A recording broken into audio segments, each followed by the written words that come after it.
Baankiin Gadaa abbootii aksiyoonaa maamila baankichaa fi qaamolee hawaasaa adda addaa waliin magaalaa Adaamaatti marii geggeesse. Baankiin Gadaa tajaajila hawaasummaa kennuu fi hojiilee misoomaa biyyattii hojjechuu keessatti hawaasni hubannoo biizinesii akka argatuu fi dinagdee isaa akka ittiin guddifatuuf hubannoo daldalaa kennaa jira. Bu'uuruma kanaan baankichi magaalaa Adaamaatti abbootii aksiyoonaa fi qooda fudhattoota isaa waliin mari'ateera. Pirezidaantiin Baankii Gadaa obbo Waldee Bultoo Baankiin Gadaa baankii uummataa bal'aa fi baankii dhaloota haaraa ta'uu imaniiru. Baankiin Gadaa godinaalee Oromiyaatiin alatti iddoowwan garaa garaatti hojii isaa hojjechaa jiraachuus imaniiru. Magaalaa naannoo Oromiyaa Finfinnee keessa akkasumas naannoo Oromiyaa Finfinneedhaa ala Hararii, Dirredawaa, Hawaasaa, Shaashamannee, Jimmaa, Mattuu, Aggaaroo, Beddellee, Naqamti, Gimbii, Dambidolloo, Asoosaa, Maqalee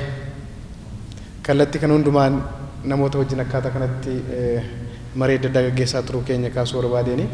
Inni kun akkuma aadaatti hariiroo isin wajjin qabnu baankiin keessan isin wajjin hojjechuu danda'u ibsuudhaaf gorsa immoo isinirraa fudhachuudhaaf waltajjii qophaa'edha. Gama biroon hawaasni carraa abbaa qabeenyummaa baankii akka qabaattuuf qooda baankichaa bal'inaan gurguruun egeree dhalootaa tolchuuf hojjechaa jiraachuus dubbataniiru. Inni tokkoffaan baankiin keessan Baankiin Gadaa yeroo ammaa kana maalirra jira isa jedhu yaada isinii qooduu barbaanna. Inni lammaffaan fi inni guddaan akka nuti wal arginu barbaanne karoora fuuldura keenya jirudha. Baankiin Gadaa yeroo hundeeffame irraa eegalee kaayyoon qabatee ka'ee jira.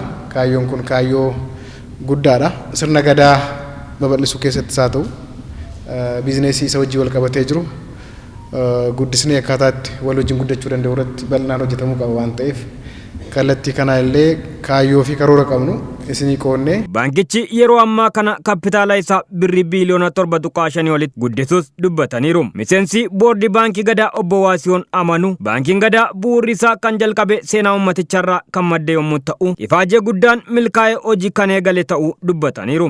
Dhaloonni kun baankii keessatti, ikoonomii keessatti, misooma keessatti hirmaannaa gochuu qabu. Akka gochuu danda'uuf bu'uura akka ta'uuf Baankiin Gadaa kan hundaa'e jechuudha. Of course yeroo jalqaba hundaa'u sababni inni guddaa ture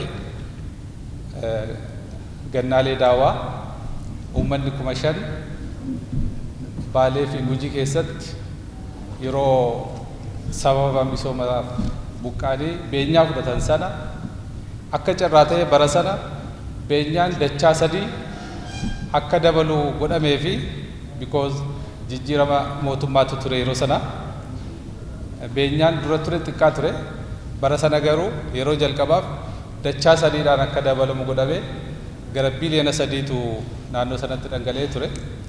Yeroo sanatti otuu kun gara baankitti jijjiiramee bu'aa qabeessa ta'a. Uummanni beenyaa argate sunis yeroo dheeraatiif baankii irraa fayyadamaa kan jedhuun yaadurraa kan jalqabedha. Baankicha dorgomaa gochuudhaaf uummanni hunduu gahee isaa irraa eegamu ba'uu akka qabus dhaamaniiru. Haala gaariitiin bu'aa qabeessummaa isaa eegsifatee fuulduratti deemaa jira. Kana caalaa akka deemuuf garuu hundumti keenyu gahee keenya bahachuu qabnaa jechuudha. Qooda fudhattoonni waltajjii marichaa irratti argamanis baankichi dameessaa iddoo hundaatti banamuun fayyadamaa kan isaan taasise ta'uu dubbachuun caalmaatti baankicha guddisuuf hojjetamuu akka qabus himaniiru. Sadarkaa kana ga'uun isaa riilii maanajimentii baankii kanaa fi boordii jiru appirisheet gochuun barbaada. Itti aanee fakkeenyaaf ammoo magaalaa Adaamaatiin magaalli Adaamaa Finfinneetti aantee magaalaa biizinesiin sochiin biizinesii guddaan keessa jiru. Babal'isuu irratti damee babal'iftanii banuu irratti Adaamaa keessa I think waan dogoggoruu baadhe 3 qofa jira Baankiin Gadaa bakka 3 qofa jira. Lammaffaa immoo Adaamaa keessatti bal'iftanii sirriitti banuun barbaachisaa natti fakkaata. Baankiiwwan baay'een jiru biyya keenya keessatti kan dhuunfaa Gadaa baankiin garuu nuuf adda ta'a. Maaliif Oromoo waan taaneef Gadaan hiika guddaa Oromoo irratti waan qabuuf isinis nus baankii kan keessatti qoodne nu qabnu kanaan olii yaada.